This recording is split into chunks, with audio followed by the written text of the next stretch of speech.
Good morning.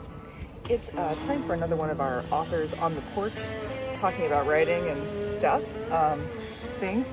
I was actually going to wait until after my neighbor Ray was done doing yard work, but as you probably know if you follow my feed, he's never not doing yard work, so we're just gonna power through.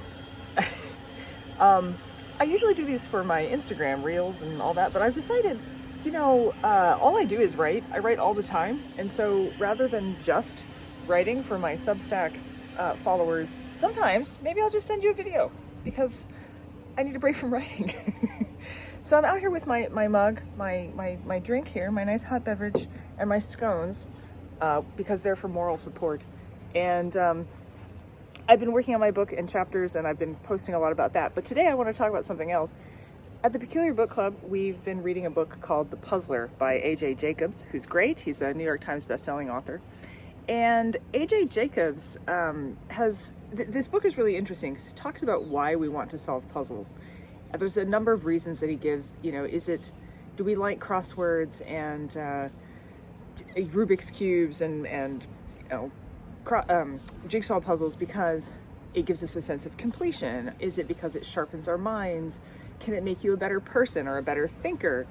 Does it lower your blood pressure? Is it like a hobby that takes your stress levels down? And Jacob suggests that actually maybe it actually crosswords put his blood pressure up, in fact. And I got to thinking about something, which is, despite the fact that I'm a word person, I'm a writer. I do words. Words are my thing. I actually don't like word puzzles. I don't solve crosswords.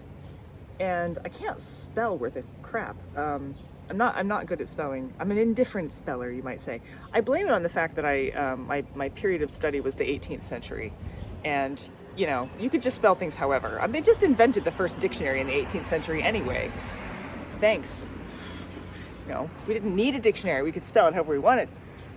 That's Johnson's fault, by the way, Samuel Johnson. But it might also be because I'm autistic. I don't know. I actually like number puzzles quite a lot. I like math puzzles. I like math in general. I didn't know I liked math because in school I was never encouraged to do math because I had a terrible math teacher, and also because I think girls in general, or assigned female at birth people in general, are not encouraged to like math, are not encouraged to go into math-related things. But I do like math puzzles, and I also enjoy math in other ways. I like quantum physics. I like to read about quantum physics. I like the idea that music is also math. I like the idea that the universe runs on math. I just think that's bizarre and crazy. The particles and matter and everything else is basically math.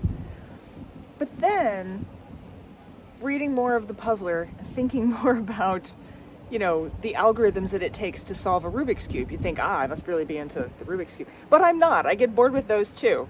So I say I'm a puzzle solver and that I love to solve puzzles, but can I really say that if I don't, in fact, enjoy finishing the puzzles? So what does compel me to keep solving puzzles? And I realized it's because I like to solve problems. That's a little bit different, isn't it? I like to solve puzzles that are problems.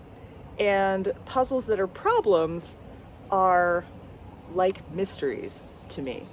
They have a practical possibility, a practical outcome. There's something I want to do that has a practical solution in the world. And that's probably why I'm such a fan of BBC mystery and why I write mysteries myself. I'm also a mystery writer. I'd love to solve the mystery of why there's suddenly all these cars going down my street while I'm trying to make a video. This is the problem with front porch recording sessions, I just want to say. But I like to solve puzzles. I love forensics. I love the detail and the minutia and noticing things, because I do notice things. I'm a detail person in a lot of ways. But I don't miss the macro either. I like to see the big picture. This is probably what makes me good at writing mysteries.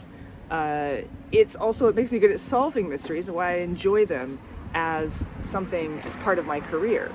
So, I think we all solve puzzles for different reasons.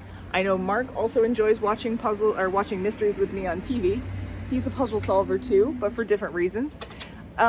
I wonder why you solve puzzles. I hope you'll be reading The Puzzler with us and joining us on the Peculiar Book Club. And maybe you'll think too about what it is about you that drives you to seek solutions and to solve the mysteries in our lives. So anyway, I'm gonna eat my scone now, and then I'm probably gonna have to go back and work. Am I gonna have to go back and work? Nah. No, I'll just eat scones on the porch. I hope you guys have some scones in your lives too.